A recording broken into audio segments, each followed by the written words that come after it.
السلام علیکم ورحمۃ اللہ وبرکاتہ۔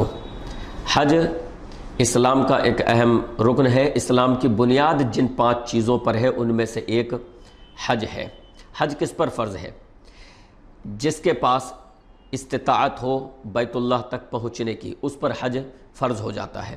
اب یہ الگ الگ علاقوں کے اعتبار سے اس کا معاملہ الگ الگ ہو سکتا ہے۔ جو شخص مکہ میں رہ رہا ہے ظاہر ہے وہ بہت آسانی سے بیت اللہ پہنچ سکتا ہے۔ جو مدینہ میں رہ رہا ہے وہ اس کے بعد تھوڑا اور تھوڑی سی تکلیف برداشت کر کے 5 6 7 گھنٹے میں کار کے ذریعے مکہ پہنچ سکتا ہے۔ جو ریاض میں رہ رہا ہے وہ تھوڑا اور 10 12 گھنٹے میں۔ تو اس طریقے سے وہ لوگ بہت آسانی سے پہنچ سکتے ہیں۔ لیکن جو مکہ کے علاوہ کسی سعودی کے علاوہ کسی دوسرے ملک میں رہ رہا ہے ظاہر ہے وہ کار سے یا پیدل یا اونٹ سے نہیں پہنچ سکتا، وہ ہوائی جہاز کا سفر کرے گا۔ تو پھر جو دوسرے ملکوں میں جو لوگ رہ رہے ہیں ان پر حج کے فرضیت کے لیے ضروری ہے کہ مکہ تک پہنچنے کے لیے ان کے پاس استطاعت موجود ہو، مالی اعتبار سے بھی، جسمانی اعتبار سے بھی، اور راستے کے پرامن ہونے کے اعتبار سے بھی۔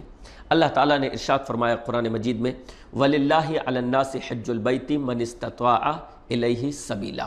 تو اس سے پتہ چلا کہ جو شخص وہاں تک پہنچنے کی طاقت رکھتا ہو اس پر حج فرض ہوتا ہے۔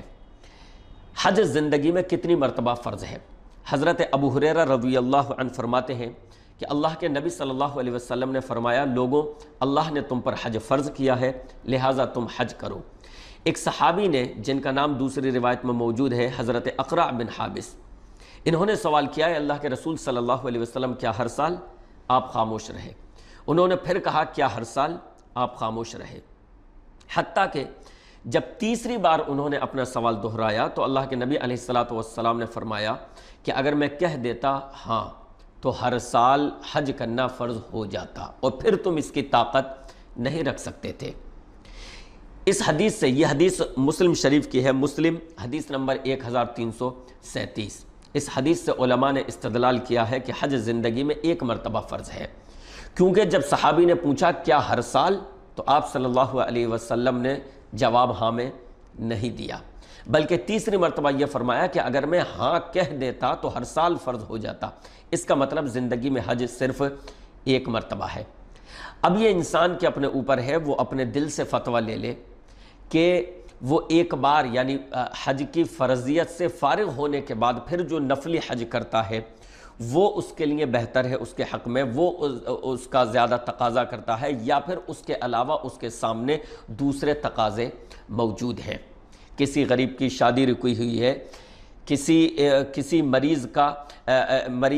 مریض کا آپریشن ہونا ہے، علاج ہونا ہے، مسجد کی تعمیر کا مسئلہ ہے، مدرسے کے خرچ کا مسئلہ ہے، اللہ کی راہ میں لگانے کا مسئلہ ہے، اس کے علاوہ اور دوسرے خرچ ہیں۔ تو انسان خود فیصلہ کرے اور خود اپنے دل سے فتویٰ لے حالات کے مطابق کہ کن حالات میں اس کے لیے کون سی چیز بہتر ہے، کیا پیتر پہ حج کرنا بہتر ہے یا پھر ان چیزوں میں اپنے پیسے کو خرچ کرنا۔ بہرحال اگر وہ ایک سے زیادہ بار حج کرتا ہے تو اس کے وہ حج نفلی مانے جائیں گے۔ وآخر دعوانا ان الحمد للہ رب العالمین۔